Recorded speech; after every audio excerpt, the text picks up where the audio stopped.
Now a little bit after 4. I made a to-do list on Excel. I'm trying my best to stay away from paper products. That is one of my weaknesses. For some reason, I'm really bad with like electronic calendars and electronic to-do lists and things like that. I've just never really like picked it up quickly, and for me, it's always been really cathartic to just like write things down in a notebook. On top of that, it's huge waste, just wasteful paper and things like that. So I'm trying to do my best to get better with using online calendars. So I've been using Google Calendar, which has been really great. I can input my client's address into the notes of the event, and then when I'm on my phone and I'm headed to a client's house for a prenatal visit, I can just hit the address and then click open in whichever navigation app that I want to use.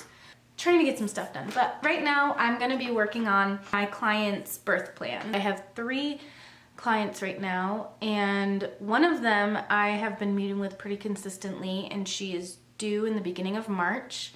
So next week will be our 3rd prenatal together, and I'm going to be drafting up her birth plan for her to take a look at for next week. So because it's all, obviously you guys are aware, it's all confidential information, I'm just going to show you the template that I give my clients. So it's a 2-page template, and it just breaks down a bunch of different aspects of birth. I showed you guys this in one of my earlier videos about my welcome packet. So this is what every client will get, and they can decide to use it or not. This particular client that's due in the beginning of March has checked off all of the preferences that she would like me to note, and I'm just gonna go through and make a new file so it's all in one sheet, it's all concise, and then I will print it off and make a few copies and keep it in my client's folder.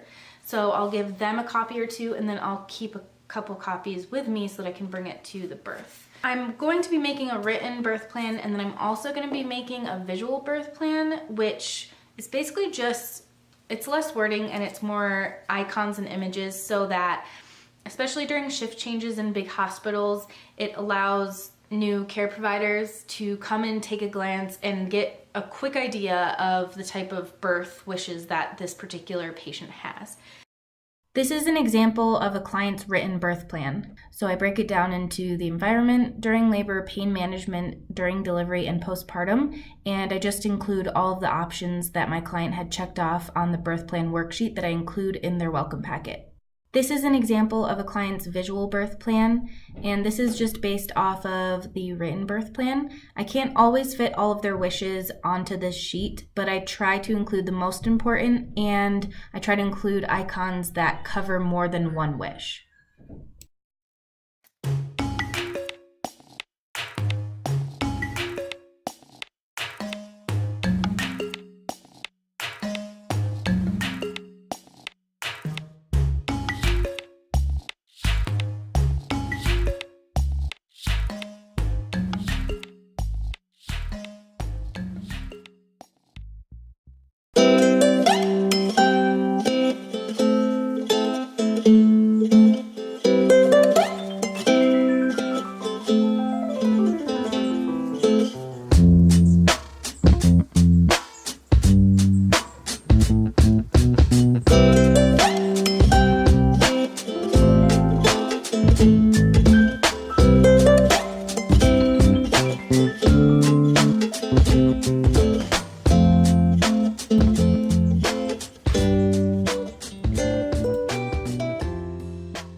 Sunday, and this is my second to last weekend before I'll be on call.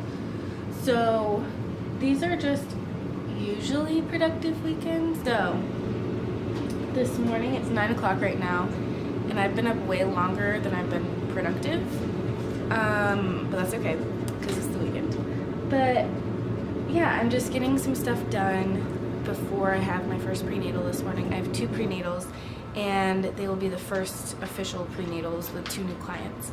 I've met them both to sign contracts, but today we'll be going over the client intake form, getting to know each other a little bit more, and then it'll be our first time practicing comfort measures. So I'm really excited about that. I've got one at 11, and then I have another one at 3, and I'll be done traveling for the day, and I'll be home and just get ready for the week tomorrow. So that's what I'm doing. It is 5:30 on Sunday, and I just got back from my second prenatal. So my first one was at 11 o'clock this morning, and it went for about an hour and a half, an hour 45 minutes, and then this next one was at 3 o'clock, and it went for about 2 hours. And to me, it's just meaning that there's a lot to talk about, there's a lot of enthusiasm, and I'm really excited about being able to work with these 2 clients.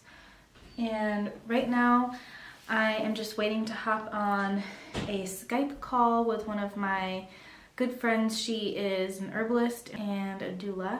She's also my friend who is doing the Essential Birth Worker Facebook group with me. So right now I'm just going to update my to-do list and make sure that I have everything squared away, and then I'm going to also update my client information records that I sort through on Google Docs, and I share that with my backup doula so that they're always up to date. So I'm going to do those 2 things.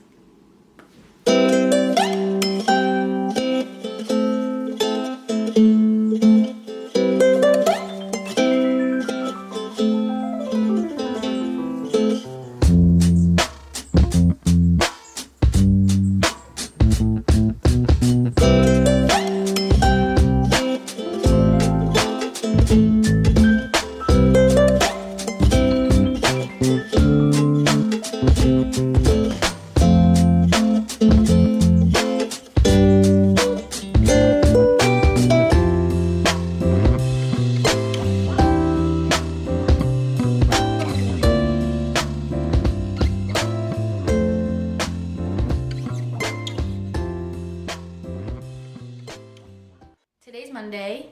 I usually head into work by about 6:30, but today I am not going in until 11, which is nice because I had the opportunity to do a little bit more work. So I got one of my clients' visual and written birth plans done and sent over to her so that she can share it with her midwife. And I updated my to-do list again. But yeah, I hope that this just gave some perspective to other people in a similar position about what it's like being a birth doula when you're not on call and when you're not attending births, especially what it's like as a birth doula who also has a separate full-time job. I mentioned in a couple of my other videos that my good friend and my co-doula from some of the first births I ever attended and I are starting a Facebook group called Essential Birth Worker, and we are going to be focusing on cultivating a community of birth workers and holistic wellness practitioners who would like to learn a little bit more about essential oils, who would like to learn about how to use essential oils in their self-care practice, as well as how to incorporate it within their practice with their clients. So in addition to the essential oil aspect, we just want to cultivate a really wonderful, heart-centered and supportive community. We want to open it up to be able to share any highs and lows of births we've attended or clients we've worked with, any struggles we might be facing, any joys we want to share. I'll have the link to the Facebook group in the description box. And if you're having any issues finding it, please feel free to reach out to me. So thank you guys so much for watching, and I'll see you soon.